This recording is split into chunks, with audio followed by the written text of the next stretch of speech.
Hello, oh, I got something in the background there. Hello, I'm that Weems guy, and we're here for yet another episode. And joining me tonight is Mr. Randy Harris.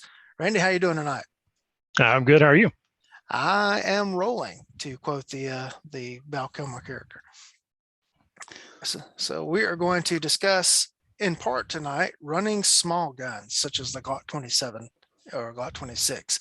And the reason we're going to talk to you about that is because you just won an IDPA State Championship in the backup gun division. So tell us all about that. Yeah, that's true. I just won the Tennessee State Championship in the backup gun division at the beginning of this month, and kind of in the Chattanooga, Tennessee area. I've missed that match the last 3 or 4 years because I was either training with Tom Givens or off doing vacation or something. That every year, the weekend that the match is there, I was like, it's in my town. I'm not even in town for it. So I finally got to it this year, and fortunately, I shot well enough to take home some hardware. All right. Well, that qualifies you to speak on the topic tonight because you are a champion in this division. Go ahead and tell the rest of the audience the rest of the stuff about you. Just real quick, I started teaching handgun carry permit classes back in about 1999. From 2005 to 2020, I taught for Gabe Suarez of Suarez International.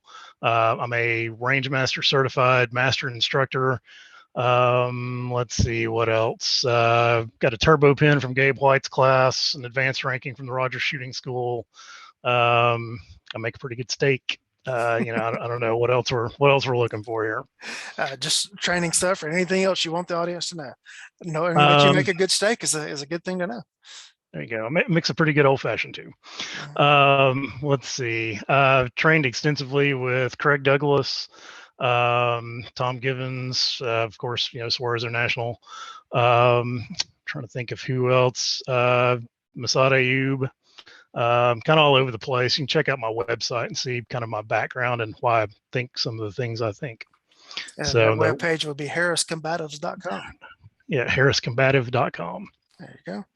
Now you mentioned that you have worked with Suarez International, and I know the reaction that gets in certain corners in the gun web.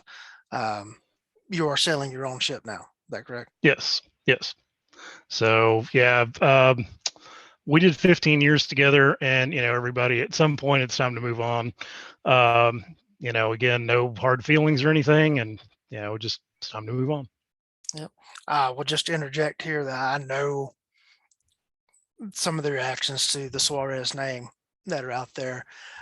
I have had one interaction with Mr. Suarez. It was 23 years ago or so. That was when I first found the gun web. I saw him with a picture of a lever action. I'm a lever action guy. Yeah. I sent him some questions. He responded very politely and gave me some valuable information. So for that, thank you, Mr. Suarez, if you hear that. And that's all I have to say on the subject. Now, one time I asked him something, he helped. Yep. So there we go. That's how I choose to think about it. There you go. Now, you mentioned that you got a turbo pin and you got the advanced ranger from Rogers. What gun were you shooting in this? Both of those were Glock 34. And if I remember correctly, probably about that time, I was still carrying that as my everyday carry gun. Yes, some people carry real full-size guns every day and not in a duty rig. So I am very jealous of your presentation technique. I have never been able to successfully master the single hand clearing of the garment when carrying strong side closed front garment. And you do it, and I just get, why can't I do that? And I always tend to get hung up on something. I'll go back and I'll watch that video I have from your turbo pin run. It's like, how does he do that? And I try it, and it still doesn't work. I don't know. We'll get together on the range sometime, and I'll get you over the hump on that. So there we go. Got to keep in mind though, I was a little kid who every night I'd come home and watch Gunsmoke with mom and dad when it was on 7 p.m. in the late 70s, when people are going to figure out how old I really am. So I'm practicing my quick draw all the time as a little kid. So I've got a lot of reps in. So there you go. Every afternoon, Channel 13 out of Macon showed Gunsmoke. Mm-hmm. There you go. I remember that. It would be Gunsmoke, and then it would be followed by Andy Griffith's show. Mm-hmm. Yep. All right. Now, when we were texting back and forth the other day discussing the show topic, You mentioned that you carried the Glock 33 and the Glock 27 extensively back during that era that we often refer to as the assault weapons ban. For those that are unaware, there was a law in place from 1994 to 2004 on the federal level that limited the sale of new magazines to 10 rounds in capacity, and it had a bunch of other stuff, well, cosmetic features with rifles that made no sense. But there was an unintended consequence of that law. Is prior to that, if you wanted to carry a semi-automatic pistol, your choices were 1911, Browning high power, and then the duty size guns like a Glock 17, third generation Smiths, full size SIGs, etc. Well, in 1994, this law gets passed, and all of a sudden now the manufacturer said, well, if we're limited to 10 round capacity, we're going to chop off the grips, shorten the grip frame and make the gun easier to conceal. And that unintended consequence by the government led to the creation of the subcompact firearm. And I'll throw it to you for comment. Yeah, it really created a new, I guess, a genre of firearm there.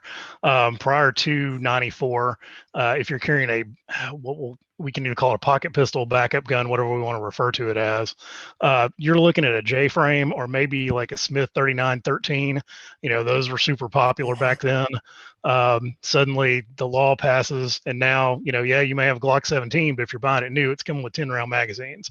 A lot of people, Glock 19 or especially like 23 at that point, that makes a little more sense if you've only got 10 rounds, or at least they're 10/40 caliber rounds.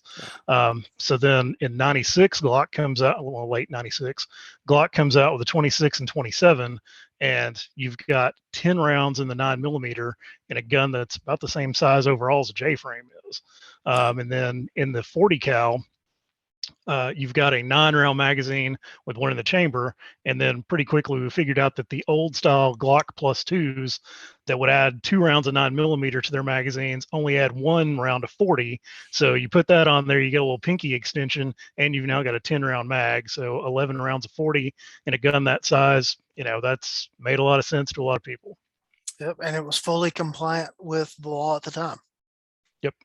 So, no matter where you went, like right now, if I were to go to, I don't know, for some reason to Massachusetts or something, I'm not carrying the gun I normally carry. I'm gonna have to find something that's got, reliable 10 round magazines.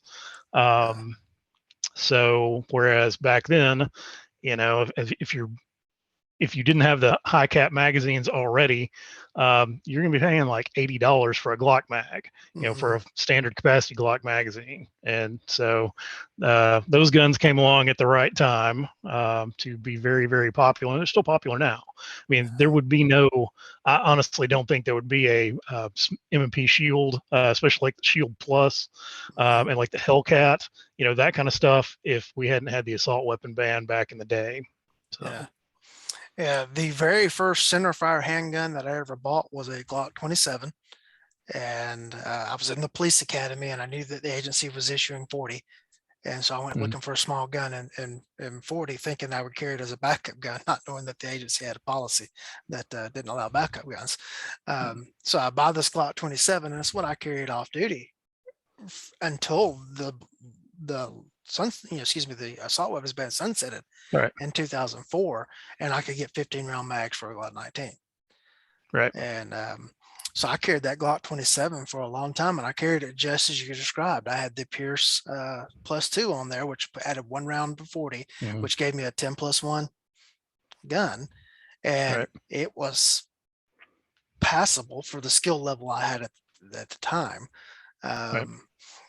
I found myself not carrying it ever, and I cashed in a GSSL certificate at some point in time on a 26, and I found myself never carrying them once the assault weapons ban sunsetted, because I was carrying the 19 all the time, and I ended up trading both of the 26 and the 27 away. It's funny that the 27, a good friend of mine had a 27 that he had some sentimental attachment to, and he had another friend that was trying to buy it from him or trade him something for it. And so I gave him my 27 to trade to that guy, and he gave me something else back and I think another 27 that he had no sentimental value in, and I sold that. Okay. How things work in the gun world. Yeah. Yep. I remember, speaking of the assault weapons ban, the day the law sunsetted, and folks, that is called a sunset provision. That's why I'm calling it. That's when a law is passed with an expiration date, that the law ceases to be a law unless the legislative body renews it. Political science professor coming out at me. Thomas Jefferson was actually in favor of sunset provisions. He even thought constitutions should have a sunset provision because no generation should govern another. Yeah. I remember and people wonder why when I talk about Lee, I say, this dude's really smart. And he's one of these guys that's so smart, he doesn't feel like he has to prove it. This is what I'm talking about. So, well, thank you. One of the local gun stores had Freedom Day. And you should have seen the drove of people going to the gun store that day. We probably were in one of those gun stores that day as well. And I remember buying a bunch of Glock 19 magazines that were stamped with the LE only, because they had to have that stamp on there if there were more than 10 rounds capacity. And by the way, that gun shop is owned by now 9th District House of Representative Andrew Clyde in the United States Congress. He's finishing up his first term, and I think he's running for re-election. Okay, so that's cool. Anything from that era that stands out to you that we should talk about before we move on? I don't know. I'll just talk for just a second about, I generally carry the 27 mostly because, back then reading the gun magazines and all, 40's got to be better than 9. So it's got bigger numbers. So, that was kind of gravitated towards that. When 357 SIG came out at I guess you'd say a friend / mentor / this guy had actually been in a couple of civilian gunfights and managed to stay out of jail. So anyways, he was a big fan of 357 SIG when it first came out. And so I got a 357 SIG, a Glock 33, started carrying that. Just funny enough, the first time I took that to the range, I was shooting on an indoor range, and, it wasn't anything to shoot, a couple hundred, maybe 200-300 rounds with the 40 cal. Because, mostly it's going to be 180 grain subsonic stuff. I shot about 100 rounds with that 357 SIG the first day and had a splitting headache because of the muzzle blast from it. I would go shoot that gun we did an indoor IDPA match on like Wednesday night. When I would bring that gun and shoot it, everybody except the guy running the timer would go outside of the range because it was just so loud in there. So it's just kind of a funny thing that, now everybody carries 9mm, and, nobody thinks, this doesn't work anymore or doesn't work as well as something else does. And nobody really gives it a second thought. But back then we were like, oh, we got to have a better bullet, because that's what we're reading in the gun magazines and not really applying the science to it. So. Yeah, I've often wondered what the 357 SIG would have done on a subgun platform.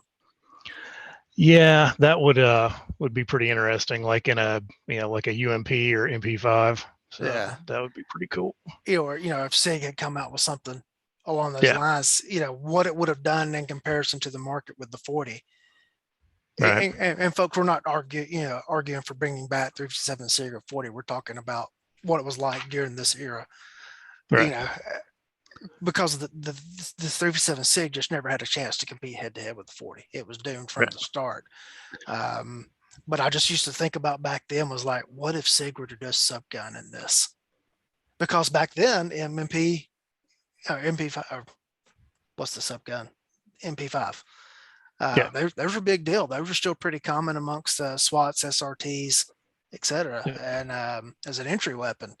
And I was thinking, man, this would be great. Yeah, and the FBI still was running the 10mm MP5 at that point. So it'd be kind of interesting. Just incidentally, Tennessee Highway Patrol, they still carry 357 SIG as far as I know at this point. So we can make an argument for, maybe it plows through glass better, maybe it plows through auto body better, but does it really do all that much more? I don't know that it does for the extra wear and tear you're putting on the guns. But. So I know Texas DPS was carrying it, and I can't think of yep, any others off the top of my head, but I'm sure there were others. I know there were 2 federal agencies that carried it. right. Yeah, the FBI and the, or not FBI, the oh, just went blank. Secret Service and Air Marshals. Yeah, well, So there were others because there was at least one other, because I'm thinking of one that's not on that list. okay, Rather small agency. They probably wouldn't want me to talk about them on air. no, okay, They're not secret squirrels, but they just don't right, like profile right. publicity. Um, so let me get my phone open back up so I can see my notes. Let's talk about differences in performances, and I wanted to talk to you specifically about this in the topic because you're a guy who has shot at a very high level with the Glock 34, but you're also a champion with the Glock 26 or that size gun. We shoot at 26 or 27 at Yes, the yeah, 26. 26. So if you won a Yep. state championship shooting at 26, but you've also won a turbo pin and an advanced rating at Rogers shooting at 34. So you're a guy that's going to be able to tell me specifically what the differences are, not just guess at something. Right. Okay, so a little story on that. In about 2005, maybe 2004, I think it was late 2004. At that point, I'm still carrying a 357 SIG Glock 33 as my, everyday carry gun. And then I am shooting matches with a Glock 34. So that means I've got to put in training time on both of those, which they're not exactly the same. They're similar, but they're not the same. I've got to buy different ammo for each one of them. And I read this article in, I believe it was Gun World by Dwayne Thomas, talking about he had moved to carrying a Glock 34 as his everyday carry weapon. And I was like, that's interesting. And so I start looking around at inside the waistband holsters for that. I'm like, hey, I can make this work. And at that point, it pretty much went from, the 26, 27 truly went into backup gun status, because if I can carry this bigger gun that I can shoot better, I mean, and it's not just I'm guessing I can shoot better, it's empirical data. I shoot it better, I shoot it faster. It's a lot easier to get a grip on quickly and get the gun out of the holster. If I can do this as my carry gun, then why not? So I would argue that it's probably about a 20% difference as far as performance between the two. And I'm sure there are probably going to be people that say, oh, you really don't need that much performance to win a gunfight in the street. Well, that's fine. Little old ladies smoke people with J-frames every day, but I'd rather not rely on luck as my strategy. I would really rather have the best performance that I can have. So yeah, and I was looking at this before we got on the air. If you look at the IDPA classifier, you've got about an 18 point something or other percent differences in what the ranking for master is for stock service pistol, which is what I shoot in most of the time in IDPA, versus what it is for backup gun. And I was like, well, yeah, that pretty much bears out my my experience with that. So we're going to say it's about a 20% difference, 18 to 20. Yeah, I've kind of given thought a few times to trying to develop a test that I could shoot to empirically determine, say, what the performance drop off is or gain is between certain models of gun. And I'm sure you could take any series of drills and run it and get some math for that. But you mentioned earlier finding a gun that ran reliably with 10-round mags for when you go to certain parts of the United States now. I own a Glock 48 specifically to have a 10-round gun for when I'm going to travel. And it's funny, whenever anytime somebody sees the 48, they ask immediately, are you running the Shield magazines for that? And we're talking about the Shield 15-round mags. That would defeat the entire purpose of why I bought this gun. Now, I understand people want to do that to get the smaller grip and still get the capacity of the 19. Here's why I come down on that. I have not done empirical testing once I have time with the 48. I do know that when I bought the 48, I took it to the range, I took it out of the box, put some lube on it, and I ran the Range Master handgun core skills test with it. And I shot right at a 100 with it. With my Glock 19, I shoot high 130s on that test. Right. Now, having spent more time with the 48, I could probably do better than what I did that day. I think part of it's probably hand size. Yeah. What we find is guys that are used to a double stack grip, or just, guys with bigger hands, Hmm. seem to have a little bit of a, I don't want to call it a problem with, Yeah. but they seem to have a little bit of, I don't know, little drop off there with those thinner gripped guns like the 43X. I've got a 43X. I like the gun. I don't shoot it as well as I shoot the 34, but it serves a Mhm. purpose, and that purpose is I'm going somewhere that I can only have 10 round mags. So Yeah. The grip being significantly thinner tends to throw off my grip, and I can't get my support mhm, hand locked in on it. One difference between now and the day that I shot that initial test with it was I didn't have grip tape on the gun, and now I have a Talon grip on it. So I think okay, I would be able to lock in with the support hand better. And I feel like the 43X probably balances a little better than the 48 does. mm, I went with the 48 because it gives me the same sight picture that I get with a 19. right, I'm looking at the same link slide. I got the same sights on them, and I wanted to be as similar as I could. And to the 19, which has been my primary carry gun for, oh gosh, 20 something years now. Well, right, since 2004, so 18 years. right. Yeah. Yeah. Specifically on that 10 round mag, just to, as somebody says, circle back, Mhm. just to circle back to that for a second. Yes, Glock makes 10 round magazines for 19s and 17s. They just do not seem to be quite as reliable as the full size or the standard capacity magazines do.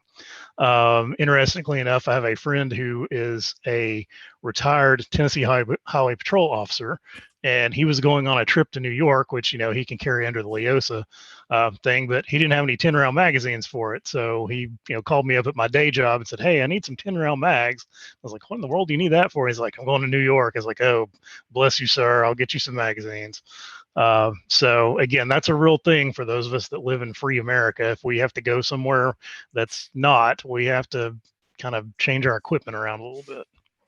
Yeah, I was in New Hampshire with a mutual friend for a class. Mm, Um, and we were going from one town in New Hampshire to another town in New Hampshire. I did not realize that the US highway that we got on was going to dip into Massachusetts. okay. And it would dip down into Massachusetts, and the Google phone that, I was using Google Maps, and every time we go curve to the left, Google would say, "Welcome to Massachusetts." And every time we curve back to the right, it'd be, "Welcome to New Hampshire." Mm, It's like every time we curved to the left, I was a felon. Every time we curved mm, back to the right, I was okay. And all of a sudden, the mutual friend starts making very adamant statements about not wanting to be in Massachusetts. And I'm like, is he mm, cussing at me or at my phone? I don't know. mm, And if you haven't guessed, everyone, that was Tom Gibbons. And yeah. and so that's one time where I'm standing on one side of the line and I'm fine. I stand on the other side of the line. Oh no, it was a completely unintentional. All right. Um, and then I was in Illinois, and I did not take into the fact that counties in Illinois are apparently significantly larger than counties in Georgia.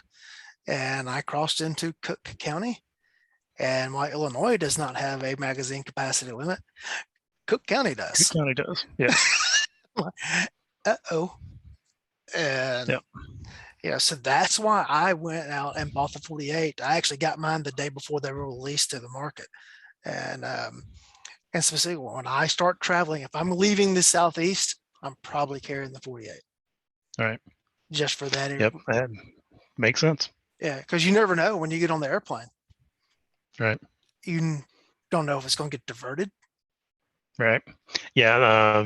A mutual friend of ours had that recently. So Yeah. I don't know how I, much we want to talk about that. yeah, but you say, like, I was flying into Manchester, New Hampshire. That's 30 minutes from Boston. Mm, What if the plane, got diverted from Manchester to Boston? right. Well, oops. Yeah, Yep. I didn't mean to do that. I've heard of people getting in trouble for that in New York. They were fine where they were originally going, All but then right. all of a sudden they find themselves in LaGuardia, and they're accidental felons. All And right. that's just wrong. This is the United States. We shouldn't be dealing with that kind of thing. Um, so what specific techniques do you see that you have to employ running the small gun compared to the big guns? The two biggest differences, I would say. One is on the reloads, what I call having tea with the queen. You got to get your pinky off the gun so that you can get the other gun without it hanging up on your hand. And again, I don't have the biggest hands in the world. I've got some guys in class that I'm just like, wow, this guy can probably, I don't know, I can pick up a basketball off the floor, palm it. This guy can probably pick up a basketball and a half. And seeing those, he's running a 19 that looks like it's a 26. I don't know how those guys get the mag in the gun.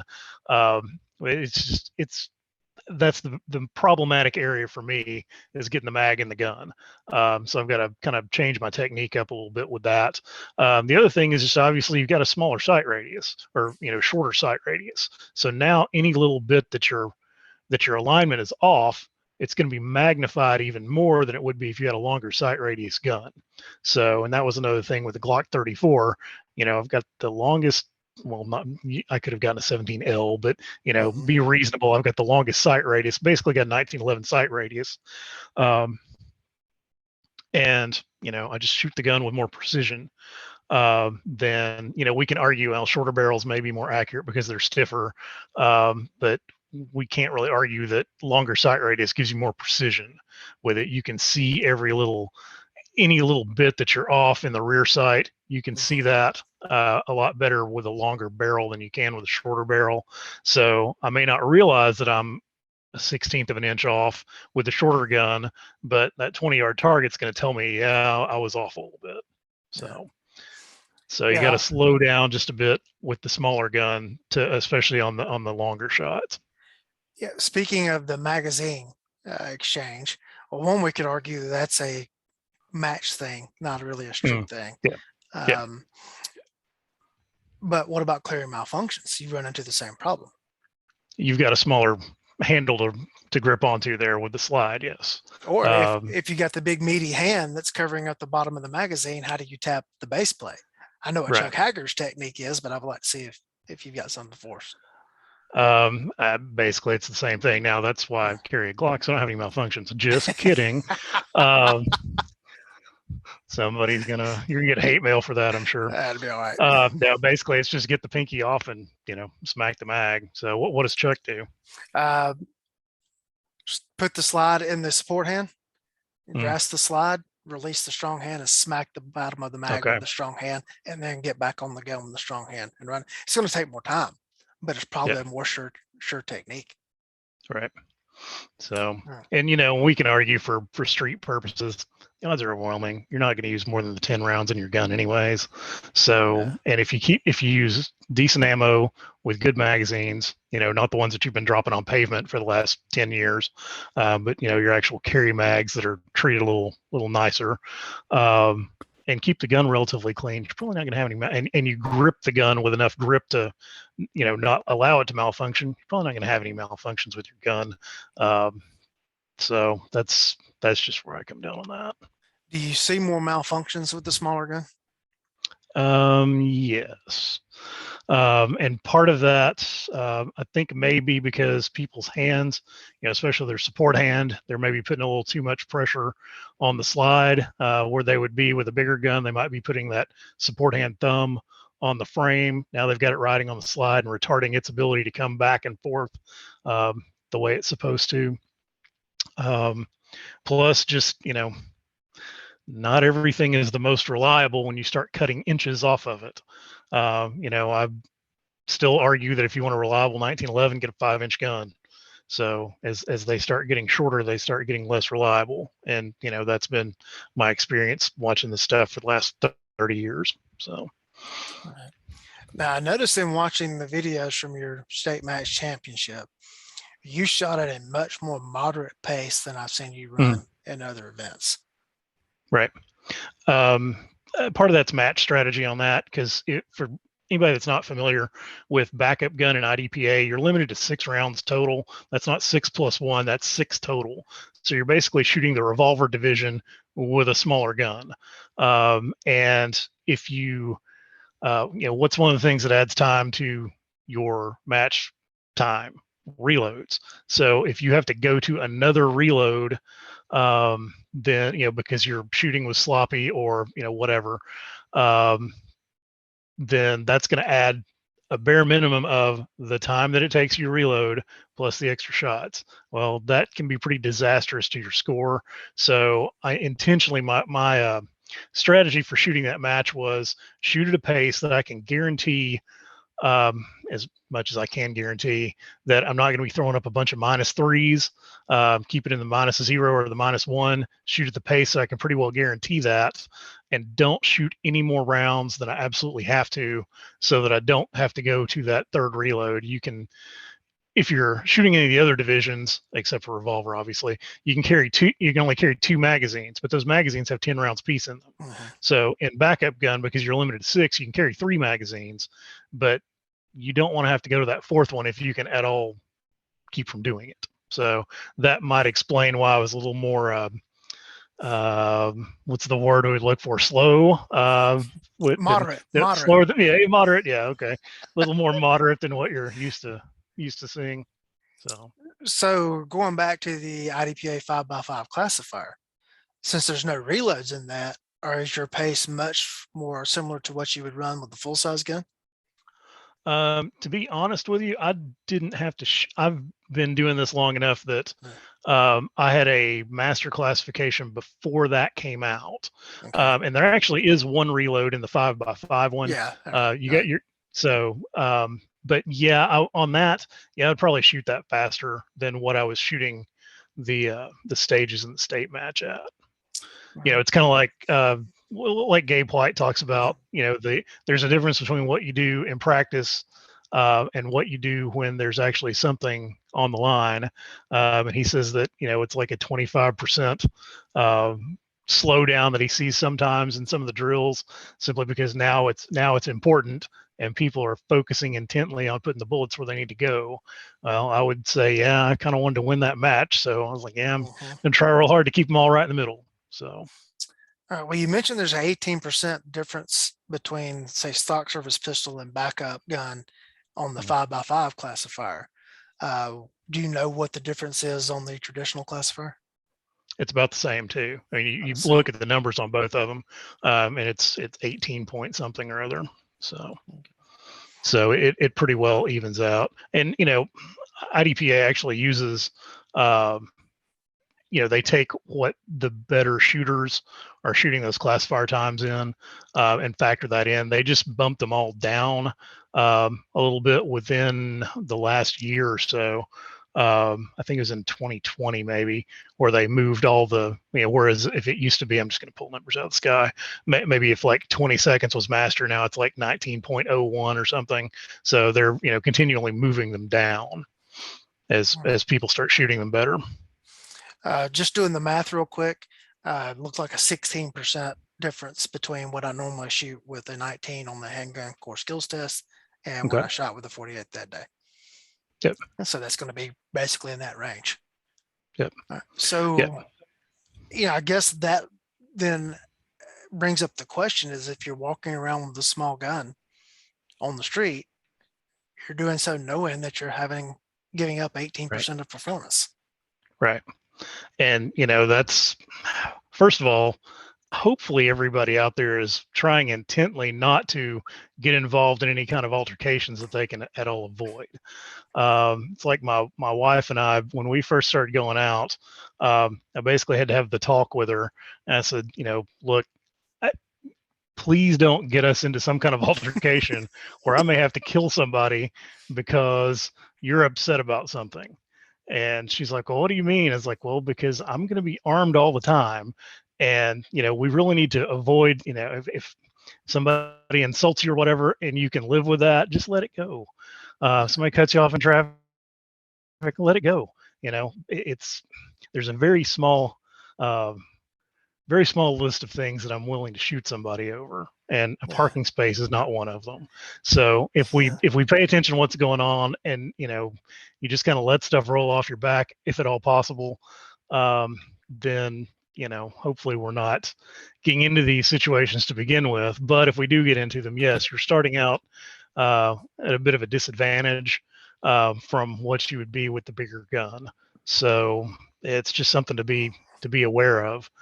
So It's amazing how often the parking space comes down to being an issue that leads yeah. to a violent confrontation. Yeah, there's been one with just in the last few days that saw the video on the evil Facebook. So it's I don't get it. So, but Yeah, that's one when I go to any kind of, you know, something like a box store or a mall type setting, I just go park somewhere where nobody else wants to park. right. I'll just walk further. It's Yep. fine. Uh, Yep. I tend to go to the furthest extremes on one side or the other of the parking lot and back a ways, and it lets me see the entire parking lot as I approach the store. It lets me be on Right. one side. So people can typically only approach me from one direction. As I am walking further, and it's not fun if it's cold or raining or something like that. But Right. I don't get But in if you're arguments. parked out there, yeah, if you're parked out there by yourself and somebody comes all the way out to you, Yeah. I mean that's a pretty good early warning indicator there. Yep. So it's yeah, it's parking lot tactical 101 there. Yeah. So We discussed, the performance disadvantage to carrying the small gun. What, if any, are there advantages to carrying the small gun? well, I would argue, the obvious advantage is they're easier to conceal no matter what size you are. Now, I'm not a small guy by any means. I'm about 6 feet tall, north of 250. So I don't really have a problem concealing a bigger gun. But when I was, 170 pounds, it was a whole lot easier to conceal a 26 than it was to conceal a 17. So something like that. Especially if you're wearing an outside the waistband holster. Not everybody can make the inside the waistband holster work for them. I get it. Some people are, more worried about their comfort than I am. But with the smaller gun, it's easier to keep that hidden in an outside the waistband holster. And it's always the gun that you've got on you is much better than the better gun that may be at home and safe. So that would be what I would see as the advantage for it. All right. Our mutual friend, John Hearn, sent a question, but he has not yet Oh followed up no. for our clarification of what his context was. And he wanted you to discuss dry practicing manipulations before doing live fire. My guess is he may be talking about in class. I'm a big proponent of doing it. Let me back this up. One of the worst things we can do is hand a loaded gun to people that are nervous about what they're about to be doing.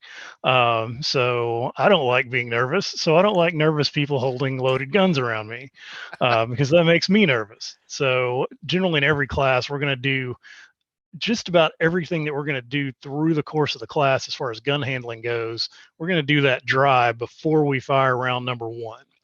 And I've kind of joke about, it's 11 a.m. on the first day of class. I'm like, are we going to get to shoot? Is this a shooting class?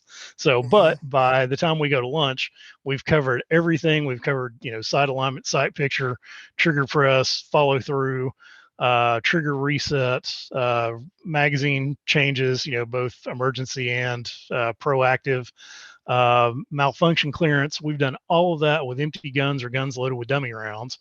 And so by the time that we hit the range and we're doing everything live, we're not having to stop and teach you how to do it and unload your gun. And it's just basically, we're just doing what we just did this morning, but now the guns are louder. So my shotgun class follows that same pattern in that we do everything before lunch that we're going to do after lunch. Is just before lunch, we do it with dummy rounds. Right. And then after lunch, we start with the live rounds. And you get twice the repetitions with half of the ammunition. Exactly. Now, I have somewhat of a captive audience when I train the jailers. Funny cop joke. But I do their initial training before they go to the academy. And one of the things that I have started doing with them is they have to come to an orientation session with me. And we do things like load the gun, unload the gun, but all this is being done with dummy ammunition. Magazine changes with tap rack training devices in them. Right. They have to disassemble the gun and reassemble it, and everything. We do that just to build a familiarity, and we do it in a climate controlled setting where there's no loud noises going off. Um, Right. there's a bathroom out there if they need to go, and it's just all to build that skill and that knowledge in And an confidence. environment, in a comfortable environment. Yep. And I used to always think about high school football practice where they would try to make it as hard and as brutal on us as they could. Mm. And then people start forgetting snap counts and stuff like that. So you know what? If we were practicing this in ideal conditions, maybe we would learn this a little better. Right. And if you look at Well, Dustin, it goes. go ahead. I was just going to throw in, it goes back to the, and when we're learning skills, when we're, building those neural pathways, we Mhm. need to do this about 25% speed. We don't need to roll out there. Again, this is my opinion. If you disagree, Mhm. direct all the hate mail to Lee. But if first thing we do is we roll out and it's like, all right, everybody step up here and we're going to shoot this, um, make sure you've got 100 rounds on you because we're gonna blow through this first drill, and this is a basic class. I'm like, I'm not sure this is the best way to start this out. So again, I get nervous about nervous people with loaded guns. So I'd much rather have competent and confident people start handling loaded guns after lunch than have nervous people handle them at 8:01 in the a.m. So Yeah. And, it's just the open enrollment market does not lead itself to having lots of contact time with the client. yeah, right, And that's one of, I think, the failings of the market. And, the big name traveling instructors, they can't do like a training club type thing right, because they can't come back to your city right, every Tuesday night. But for right, those that are training on the local market, that might be a way to go. right. Is shorter Yeah, classes, and Carl Wren does this with this thing. yeah. Shorter classes, um, they have a progression of you're going to get a certificate at the end of this progression. Mm. So you come, for the next 10 sessions, then we'll give you the certificate for the class, or something along those lines, Right. where you're actually getting repeated contact with the student and being able to guide their progression of skills to a point of competence versus, all right, we made it through the day. Let's all go home. Yep. Just a quick shout out to any of my Tennessee, Georgia, Alabama training group guys that might be listening in. We've been running that for like the last, I don't know, we're probably coming in close to 10 years now. And I've got a core group of folks that show up, pretty much every time. And then I've got a few kind of sort of regulars that, show up when they can. And that's one way that I can kind of, I've got that extra attention that I can give to folks. We'll just come in and like this week might be shooting on the move, or like this week might be, pocket pistols. And in fact, I throw those out there on May 7th for those of you in the Chattanooga area. Our next one's coming up. We use a private range about 35 minutes southwest of Chattanooga. We're actually doing pocket pistols on May the 7th. And then for those of you in the kind of Knoxville or Oak Ridge area in Tennessee, we're doing shooting on the move at the Windrock shooting range up there right after the backup gun match that morning. So if anybody's interested, check out the website, shoot me an email, come on out, we'll have a good time. But that way we can, we do, these things are like 6 hours and we normally charge like $80 for it. So it's, it's affordable. It doesn't use up a whole lot of ammo. And it's a way to essentially stay in the game. You're not taking, Hearn always talks about the guy who takes the one class, it shoots 3,000 rounds over the course of the week and then doesn't do anything with it for the next year. He's in worse shape than the guy who has taken 3 or 4 one-day classes over the course of the year and has shot half as much ammo, but has done 10 times as much dry work.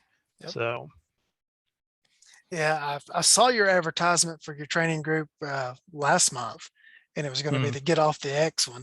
And right. I wanted to get out of the house that weekend and everything's like, that's not too long of a drive. I'll ride up there for that. And just before I went to bed on Friday night, I looked at the weather and saw 38 degrees and raining. It's like, 4 hours in the truck to go do 4 hours on the range and then 4 hours back when I'm soaking wet. I don't know. I don't think so. And when I got I, up I, on, go ahead. I was gonna say I'll give you a pass for that one. So And it was pretty miserable there for a bit. So yeah, because I got up on Saturday morning and I turned on my computer and opened up Facebook. The very first thing in the feed was Browstown Bald. For those that aren't familiar, that's the highest point in Georgia, which is where I would have to driven right by to get to where you were. Was mhm. closing down early because of snow. So snow Yep, in April in Georgia. I'm like, yep, I made a wise choice. yep. We got a little bit of snow, a little bit of ice, and then a little bit of snow that turned to rain. So it was a little unpleasant. So Yeah. but it's you never know when something's going to happen, and frankly it's just one of those we say it builds character but it also builds inner strength, so you're kind of like, well, I've done this before, I've done this in crappy conditions, I can do this. So If we could go back to the dry practice thread for just a second, yeah. what is your ratio of dry practice to live fire in your own training regimen? I'd say 80-20 on dry to live. So I kind of joke around about I may be the best shooter in the world who shoots as little live ammo as I do, uh, simply because people think, oh, you're an instructor, you must shoot all the time. No, not really. I demo drills. I'll step up, I'll show, I'll demo this drill for you, and then I'll watch you shoot a whole lot. Mhm. So that's really how that works out. So what I can do every day, I can do dry work every day. It doesn't matter what the weather's doing. Back to the, getting ready for Gabe White's class. When I went to that in October, at the end of October in 2018. And so, the time had already changed.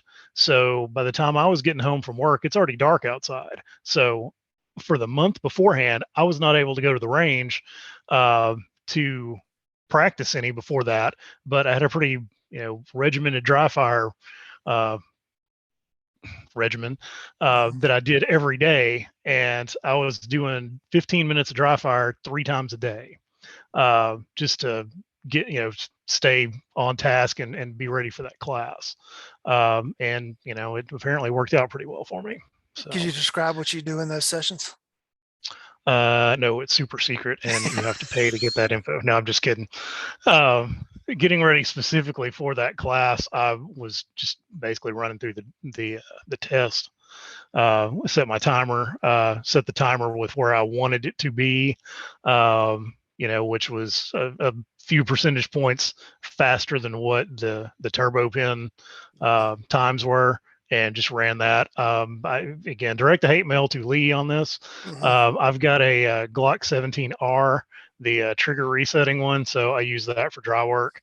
Well, yeah, it's not exactly the same feel as the trigger in my Glock 34, but I can get multi-round dry fire with it without having to do the old stick a rubber band in the ejection port to get my trigger to work more than once. So those of you that may not be familiar with that, little secret here on dry work, if you'll take a rubber band and fold it over, or if you just want to clip part of it off, open your ejection port, stick that in so that it won't close up all the way, and now your trigger will continue to move back and forth.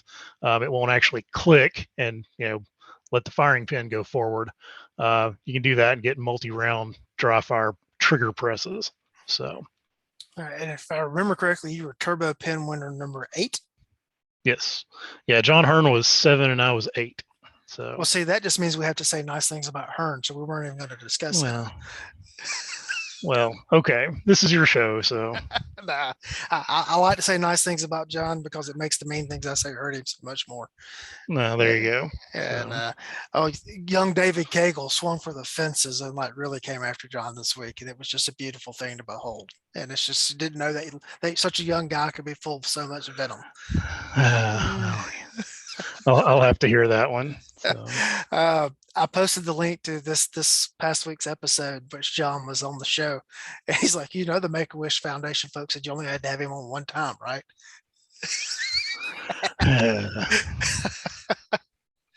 How many times have you done Rogers? once. Okay, you got the advanced in that. Yeah. Okay. So in fact, I did the 3-day class. So I've only gotten 4 runs on the test. Mhm. So now when I did it, it was the whole, Ronnie Dodd, RIP brother. Yeah. he was doing a 3-day class right before they were getting ready for the full week, the next week. And so Bill Rogers was there kind of puttering around. So I got to meet Bill. I stayed in the lodge. Of course, I stayed in the lodge when they had the air conditioning out. So it was 3,000 degrees in there. And this was in August. So you're just kind of laying there boiling in your own sweat at night. So anyways, good times, good times. Yeah. But so it was kind of the full experience staying in the lodge and meeting Bill and everything, but it was just the 3-day class. So if you're out there and wanting to get the whole thing, you probably want to do the 5-day. So, but the And in 3-day a was moderate William weather April. month. Yes, in a moderate way. If I ever go back, it's going to be like April or October. Well, I went in April and we had to trot the heaters out because it was below freezing each morning. All right. Well, that's probably better than 85 degrees at 6 a.m. So, yeah. But yeah, William April had turned R.I.P. brother. William April had turned me on to the 3-day class, and he was like, you're going to get the same lecture that they get in the 5-day class. You get all the same drills. It's just not as many reps of it. So I was like, oh yeah, that's cool. So now Ronnie was running that through his own company, right? Yes, it's Dodd and Associates was Ronnie's company, right. But this was while he was still the chief instructor at the Rogers School. Yeah. So my certificate has both the Rogers logo on it and the Dodd and Associates logo. So, but yeah, it's the same test. You just run it 4 times instead of 6 times during the week, something like that. So, yep. So. Now Ronnie had there at the end had gotten his own range set up at his own place. Yep. And was completely under his own umbrella. Yes. He had 2 lanes going and was getting ready to install a 3rd one. So, but and in fact, he and I had just been talking about doing some. We'd been taking my training group out there, and we'd done 2 of them there, and we were talking about seeing where we could go with this, teaching a full blown class with him and I kind of tag teaming it, and so then what happened. So yeah, Ronnie was killed in an unfortunate accident. For those that are unaware, yep.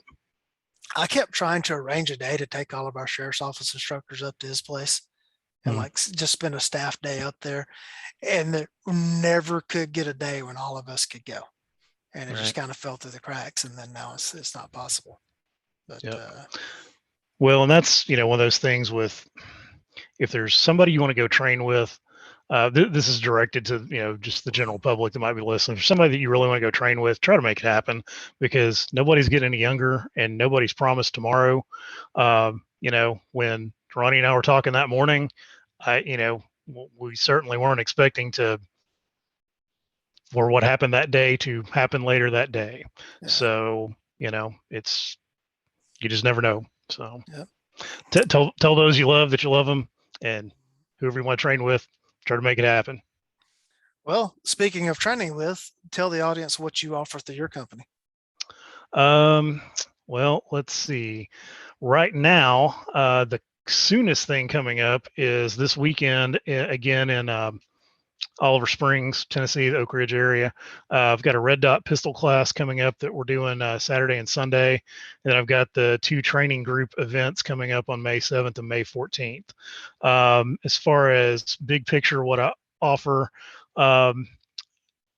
most of my classes, I have some classes that are what we would call technical classes, like surgical pistol skills. We don't spend a whole lot of time in that class talking about criminal assault paradigm. We talk about trigger control, sight alignment, all that stuff. It will make you a better shooter. Just like with the red dot class, it's not a whole lot of time spent talking about how to recognize, the cues of impending criminal assault. It's making you a better shooter. But we do have classes that focus primarily on, recognizing crime as it's about to happen, and then dealing with that. So there's a complete list of classes on the website. I'll throw a word out to Tiffany, who seems to do every website in the industry, it seems like. I've been a problem child with her because the the technology is not my friend, and so I'm always battling with the website to try to get it to do what I want it to do. So my calendar is not exactly the most functional, but you can always shoot me an email about stuff that's, if you have a question about anything that's coming up. And I'm hoping to get pretty much the rest of the year filled in by the end of May. I've got some time off from work in May, so that's my full-time thing doing that. On my off time is going to be trying to get the website a little more user friendly. So Most of your classes are going to continue to be Chattanooga and Knoxville area. Looking for hosts. So if anybody's looking to host somebody, I'm good with traveling. Back in the day when I was teaching a lot on the for Suarez, I did one year where I did pretty much every state from Florida to Michigan. So outside of the East Coast. So it was like, Florida, North Carolina, South Carolina, Tennessee, Georgia, Alabama, Mississippi, Kentucky, Indiana, and Michigan. So I'm willing to travel, but yeah, mostly, for the last couple of years, obviously with the pandemic and all, it's put kind of a crimp into the traveling stuff going on. And then just I had some health issues, we'll say, back at the end of 2019 that's, kind of put a crimp in things. So anyways. It's funny when you're flat on your back in the hospital, you just can't get out and go work on the range, isn't it? Yeah, they don't like you trying to do dry work in the ICU. So I'm in the ICU. I'm the only person in there that's not on a ventilator. And they're like, for those who, I don't know how deep I want to get into this. I had a pulmonary embolism. We're pretty sure it was probably COVID before COVID was a thing, because it was at the end of 2019. And everybody in the ICU was in there for pretty much the same kind of stuff. It was all upper respiratory, and everybody's on a ventilator. And like, I'm like, hey, I got to go to the bathroom. Can somebody, let me go do, and they're like, no, you need to use the bed fan. I'm like, no, that's not happening. I'm going to the bathroom. And they're like, but we've got to wait till the physical therapy person gets here. It's like, I don't need to do calisthenics. I got to go to the bathroom. So they just weren't sure what to do with me, because, according to my scans, I should be either dead or dying. And, I'm like, I need to get up. So anyways, so yeah, that was all kind of joyous fun. But so, and then, just a long road back on that to get back to being normal, or as normal as, some of us are. So yeah, I've had 2 bouts with the COVID, and the first one had no lasting effect whatsoever, and really was quite mild. The second bout with COVID physically was mild once I got past all the fatigue.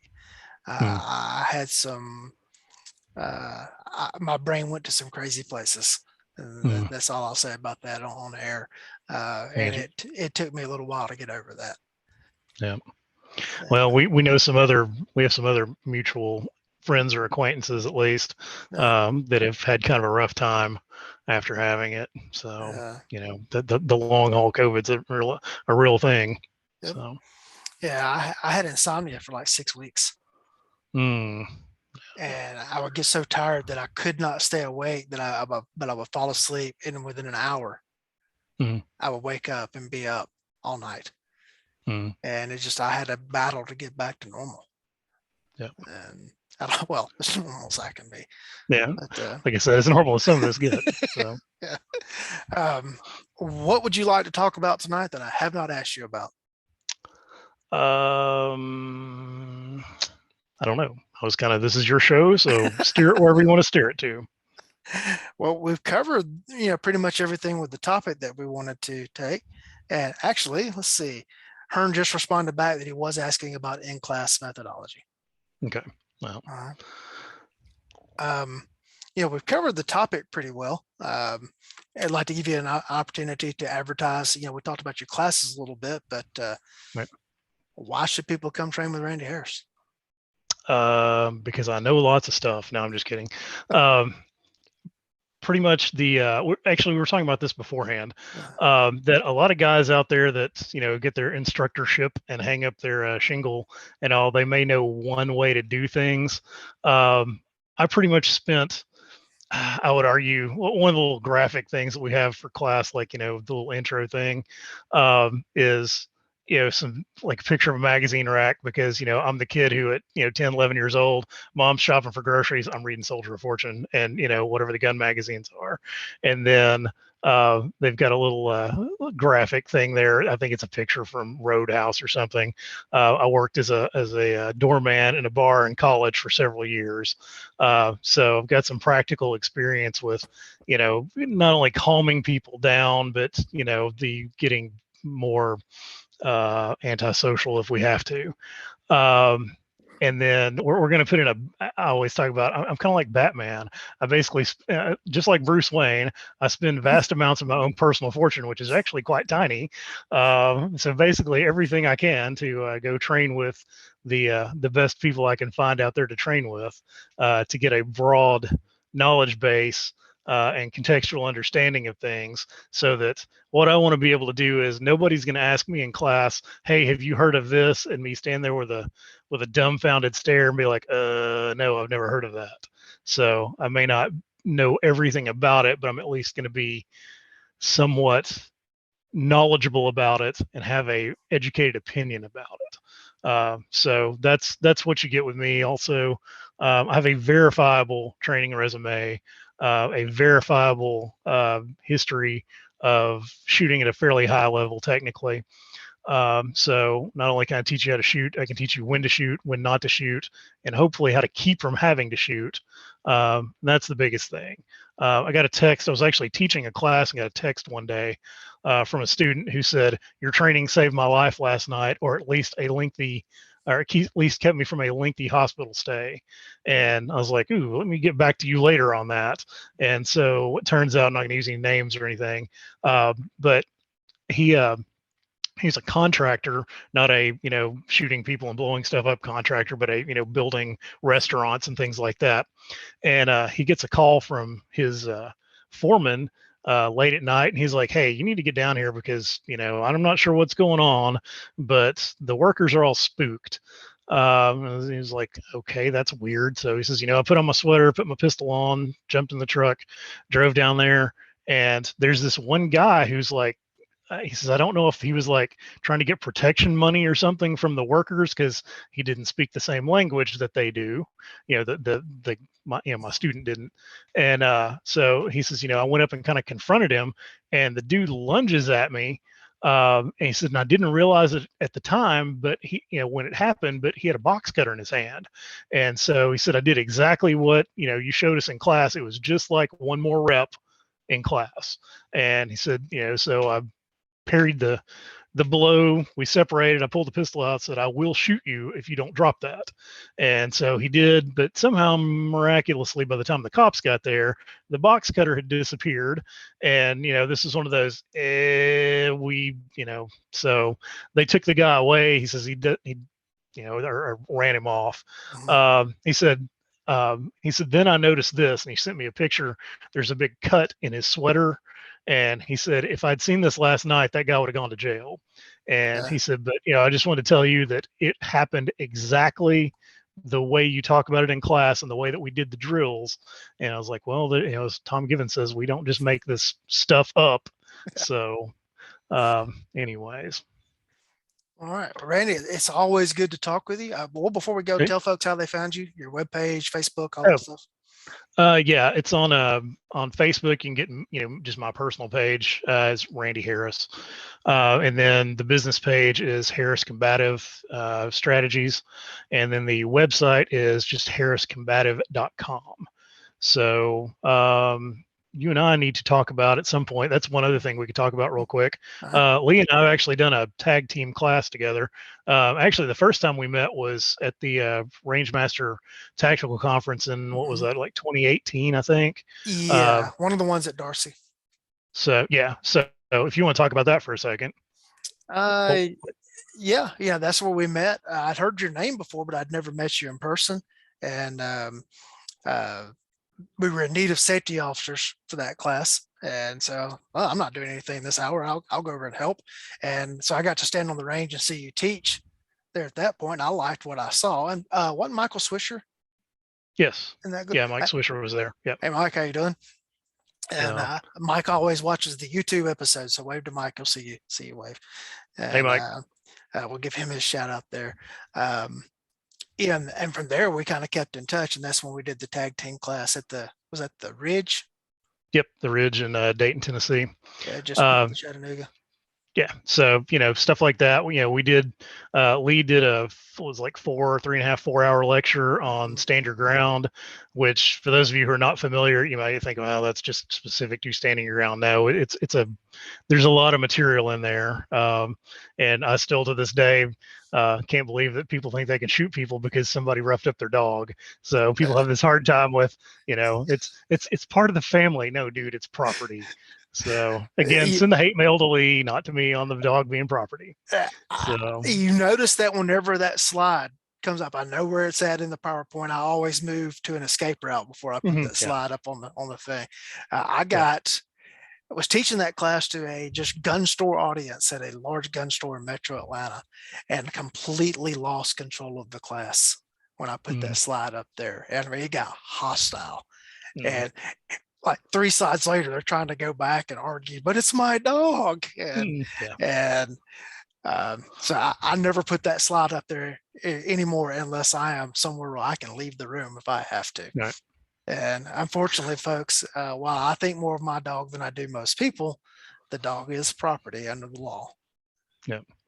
So, but yeah, back with the class, Lee did his lecture, and then I did an abbreviated version of what I call my pests lecture, and then we went out to the range and basically worked all the skills that would go along with that on the range, and a good time was had by all. So yeah, and you and Hearn recently did a tag team, didn't you? Yeah, we did. I'm trying to think of what we called that. Everything you need to know. Or defending your life with a pistol, everything you need to know and nothing you don't, something like that. So John did a masterful job of cramming his 8-hour lecture. We basically did a 1.5 day long class. We did a Friday evening and then a really long day on Saturday that started about 9 a.m. and ended up about 11 p.m. Because we did his full 8-hour lecture. I had 4 hours in the morning on the range with the folks, and then we came back and did low light that evening. So it was a long day, but got a lot of good work done. So that's another class that I offer. I offer a low light class, and it's not your typical, we're gonna go clear this house or whatever, because that's just not what most civilians are going to be doing. Right. It's based around somebody approaching you out in public. So you're either going to have the flashlight in hand when it starts, or you're not. You're probably not going to quick draw both your flashlight and your gun at the same time. So you can doing also both at the same time would likely lead to problems. Yes. So you can use your handheld flashlight largely as a pest deterrent to a large degree. So you can also use it as an impact weapon. We cover that. It's pretty much a full spectrum, anything from shining the light at them and talking to them to smashing them in the beak with a hammer fist helper, which is what I call the flashlight in your hand, to accessing your pistol and getting to work with it. So there you go. Well, Randy, it is always good to talk with you, and I appreciate your insight on the topic tonight and the other stuff we discussed. So any parting shot? I don't know. Hearn, I don't know. I'd say something to Hearn, but I don't want to start a battle here. So there seems to be a theme. Yeah. So anyways, love you, brother. So no, that's anytime you want to have me back, I'll be glad to talk a little bit with you. So all right, well, thank you for coming on tonight, and again, it's always fun to chat with you. To the audience, the numbers of the show are continuing to grow, and for the most part, you're following the rule of only sharing the link to the show with your smart friends. So keep that in mind. If you're going to share the link with people, that you must verify their intelligence before you do so. And we know that your time is your most important asset, and thank you for choosing to spend it with us.